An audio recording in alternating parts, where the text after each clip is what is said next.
స్వారీ సార్, చూసుకోకుండా తగిలాను అంటుంది. అప్పుడు సిద్ధు చూసుకోవాలి కదా, సరేలే పర్వాలేదు అని చెప్పి వెళ్ళిపోతాడు. తరువాత ఈవెంట్ పనులు అన్నీ అయిపోయాయి, ఒకసారి వచ్చి చెక్ చేసుకోండి సార్ అని పిలుస్తుంది. సిద్ధు సరే నేను వస్తాను అని అంటాడు. సిద్ధు వచ్చి అంతా ఓకే, పెళ్లి వాళ్ళు వచ్చారా అని అడుగుతాడు. లేదు సార్ అంటుంది. ఓకే అంటాడు. తరువాత పెళ్లి అంత బాగా జరుగుతుంది. కానీ చివర తాళి కట్టే టైంకి పెళ్లికొడుకు వాళ్ళ తండ్రి నాకు కట్నం ఎక్కువ కావాలి అని అడుగుతాడు. అక్కడ చాలా పెద్ద గొడవ జరుగుతుంది. పెళ్లికూతురు వాళ్ళ నాన్న ఈ టైంలో ఇలా అనడం కరెక్ట్ కాదు అని గొడవ జరుగుతుంది. అప్పుడు పెళ్లికొడుకు తండ్రి కట్నం ఎక్కువ ఇస్తే పెళ్లి జరుగుతది, లేకపోతే వేరే సంబంధం చూసుకుంటాము అంటాడు. లేదు అనుకోడానికి ఒక మనిషి, తనకి మనసు ఉంటుంది. మీకేమైనా ఇబ్బంది ఉంటే ముందే చెప్పాలి కదండి, ఇప్పుడు ఇలా చేయడం మంచిది కాదు.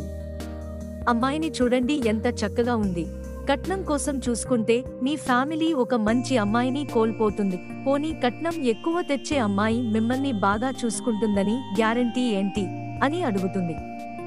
అమ్ములు అలా అనగానే పెళ్లికి ఒప్పుకుంటాడు పెళ్లికొడుకు తండ్రి. అంతా హ్యాపీగా జరుగుతుంది. అప్పుడు సిద్ధు అమ్ములు దగ్గరికి వచ్చి, అమ్ములు ఎందుకు నువ్వు వాళ్ళ విషయంలో జోక్యం చేసుకున్నావు? నువ్వు ఎవరు అడగడానికి అని వాళ్ళు అని ఉంటే ఏమయ్యేది? అప్పుడు అమ్ములు, ఏమయ్యేది సార్, మహా అయితే 2 మాటలు పడతాను అంతే కదా సార్, ఒక ఆడపిల్ల లైఫ్ కంటే నాకు అదేం ఎక్కువ కాదు సార్. ఒక అమ్మాయి గురించి ఇంకో అమ్మాయి మాట్లాడా లేనప్పుడు ఎందుకు సార్ లైఫ్ అని అంటుంది అమ్ములు. తరువాత ఈవెంట్ సక్సెస్ అయినందుకు బాస్ పార్టీ ఇస్తారు. అప్పుడు సిద్ధు అమ్ములు నీ ఇలా అడుగుతాడు. అమ్ములు, ఆ రోజు నువ్వు నన్ను ఏం తిట్టావు, వెధవా అన్నావు కదా. అప్పుడు అమ్ములు, అవ్వని ఎందుకు సార్, ఇప్పుడు ఆ రోజు నా సిట్యుయేషన్ అలాంటిది అంటుంది అమ్ములు. అయినా అది నేను పొరపాటుగా అనుకొని ఉంటాను sir, I am really sorry sir అంటుంది. అమ్ములు, ఓకే పర్లేదు అంటాడు సిద్ధు. అమ్ములు, ఒక్కొక్కసారి మన కళ్ళు కూడా మనల్ని మోసం చేస్తాయి, చూసేవన్నీ నిజాలు అనుకోకూడదు, బీ కేర్ఫుల్ అంటాడు సిద్ధు. నైట్ అమ్ములుకి బోరే కొట్టి టెర్రస్ పైకి వచ్చి తిరుగుతూ ఉంటుంది. ఇప్పుడు వల్ల పక్కన గొంతులో సిద్ధు కనిపిస్తాడు. అమ్ములు మనసులో సార్ ఏంటి ఇక్కడ ఉన్నారు అని అనుకుంటుంది. సిద్ధు కూడా అమ్ములుని చూస్తాడు. వెంటనే అమ్ములు, ఏంటి అక్కడ ఉన్నావు అని మెసేజ్ రాగానే అమ్ములు వెనక్కి తిరిగి చూస్తుంది. హాయ్ చెప్తుంది అమ్ములు. తను కూడా హాయ్ చెప్తాడు. అమ్ములు, మా ఇల్లు ఇదే సార్ అని చెప్తుంది. ఓకే అంటాడు. సరే అని గుడ్ నైట్ అని చెప్పుకుంటారు. తరువాత రోజు సిద్ధు ఆఫీస్కి వెళుతుంటే మధ్యలో కార్ టైర్ పంచర్ అవుతుంది. అప్పుడు అమ్ములు వెళుతూ సార్లా ఉన్నారే అని ఆగుతుంది. ఏమైంది అని అడుగుతుంది. విషయం చెప్తాడు. సరే రండి, నేను లిఫ్ట్ ఇస్తాను అంటుంది. పర్లేదు నేను వెళ్తాను అంటాడు. పర్లేదు సార్ రండి అని స్కూటీ ఎక్కించుకుంది. అమ్ములు, అవును సార్, మీరు మా ఊరి రైల్వే స్టేషన్లో ఎందుకు ఉన్నారు అని అడుగుతుంది. అమ్మమ్మ కోసం వచ్చాను. నేను ఆ రోజు అమ్మమ్మకి కళ్ళు తిరిగాయి, తనని అక్కడ కూర్చోబెట్టి వాటర్ తీసుకుని వస్తుంటే చూడకుండా నిన్ను తగిలాను అంటాడు సిద్ధు. హో అలానా సార్ అంటుంది. అవును అంటాడు సిద్ధు. మరి నన్ను ఎందుకు రిజెక్ట్ చేయలేదు సార్ అని అడుగుతుంది అమ్ములు. నీతో గొడవ నా వ్యక్తిగతం కాబట్టే నేను ఆఫీస్లో నా డ్యూటీ చేశాను, నీ దగ్గర టాలెంట్ ఉంది, సో నువ్వు సెలెక్ట్ అయ్యావు అంటాడు సిద్ధు. సార్ టిఫిన్ చేసి ఆఫీస్కి వెళ్ళాం, ఇక్కడ చాలా బాగుంటది సార్ టిఫిన్, మీరు తినండి అని లాక్కుని వెళుతుంది అమ్ములు. రండి సార్ అని సిద్ధుని తీసుకెళుతుంది అమ్ములు. హోటల్లోకి వెళ్లి బాబాయ్ 2 ప్లేట్ దోశ అంటుంది. అప్పుడు సిద్ధు, అదేంటి బాబాయ్ అంటున్నావు, మీ బంధువులా అంటాడు. లేదు సార్, బంధం ఉంటేనే బంధుత్వంతో పిలవలా సార్ అంటుంది అమ్ములు. ఇంకా ఇద్దరు కలిసి ఆఫీస్కి వెళతారు.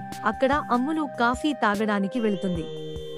అప్పుడు ఆఫీస్ మేట్ జై, అమ్ములు కాఫీకా, నేను వస్తాను అని అంటాడు. సరేరా అని పిలుస్తుంది. ఇద్దరు వెళ్లి కాఫీ తాగుతూ ఉంటారు.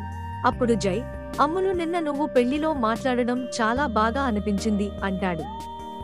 థాంక్యూ అని అమ్ములు అంటుంది. వాళ్ళు ఇద్దరు మాట్లాడుకోవడం సిద్ధు చూస్తాడు. సైలెంట్ గా ఉంటాడు. తరువాత సిద్ధు అమ్ములుని పిలుస్తాడు.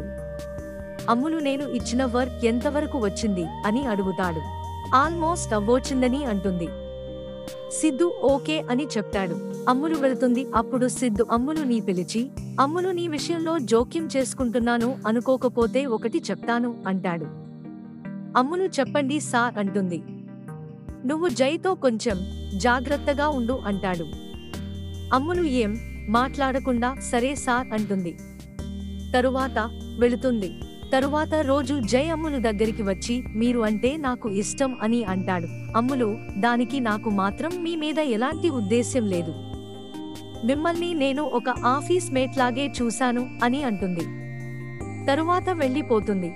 మళ్ళీ నైట్ అమ్ములుకి జై మెసేజ్ చేస్తాడు. నా గురించి కొంచెం ఆలోచించు. నేను నీకోసం ఎంతకాలం అయినా వెయిట్ చేస్తాను అంటాడు. అమ్ములు ఆ మెసేజ్ చూసి సైలెంట్ గా ఉంటుంది. తరువాత మేడ మీద కూర్చొని ఆలోచిస్తూ ఉంటుంది. తరువాత కింద పిల్లలు ఆడుకోవడం చూసి తను వెళ్ళి నేను జాయిన్ అవుతాను అని అడుగుతుంది. సరే అక్క నీ అంటారు. వాళ్లతో కలిసి కబడ్డీ ఆడుతుంది. సడన్ గా సిద్ధు బయటికి వస్తాడు. అమ్ములుని చూసి ఏంటి గేమ్స్ ఆడుతుంది పిల్లలతో అని నవ్వుకుంటూ ఉంటాడు.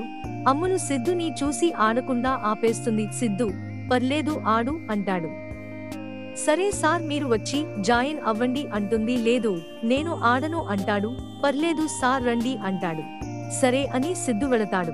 అమ్ములు కూతకి వెళ్లి సిద్ధుని పట్టుకుని వస్తుంది. తరువాత సిద్ధు కూతకి వస్తాడు. సిద్ధు సిగ్గుపడుతూ వెళతాడు. అమ్ములు చూసి నవ్వుకుంటుంది. సిద్ధు కూతకు రాగానే అమ్ములు ఇంకా పిల్లలు కలిసి సిద్ధుని పట్టేసుకుంటారు. సిద్ధు అవుట్ అయిపోతాడు. సరే సార్ గుడ్ నైట్ అని చెప్పి వెళ్ళిపోతుంది అమ్ములు. తరువాత రోజు జై మళ్ళీ అమ్ములుని కదిలిస్తాడు. అమ్ములు అంటుంది నా నిర్ణయం నిన్నే చెప్పాను, మీరు అలా కదిలించడం బాలేదు అంటుంది. అలా అమ్ములు సీరియస్ గా చెప్పడం సిద్ధు చూస్తాడు. తరువాత సిద్ధు జైని పిలిచి బాగా తిడతాడు. ప్రేమించడం తప్పు కాదు, అమ్మాయికి ఇష్టం లేదని తెలిసాక వెంటపడటం తప్పు. ఇంకోసారి అమ్ములు జోలికి వెళితే నీకు పనిష్మెంట్ ఇవ్వక తప్పదు అని అంటాడు. అప్పుడు జై సారీ సార్ అని చెప్పి వెళ్ళిపోతాడు. అప్పటి నుండి జై అమ్ములు జోలికి వెళ్లకుండా ఉంటాడు. అమ్ములు సిద్ధు తన ప్రాబ్లం ని సాల్వ్ చేశాడని తెలుసుకుని సంతోషిస్తుంది.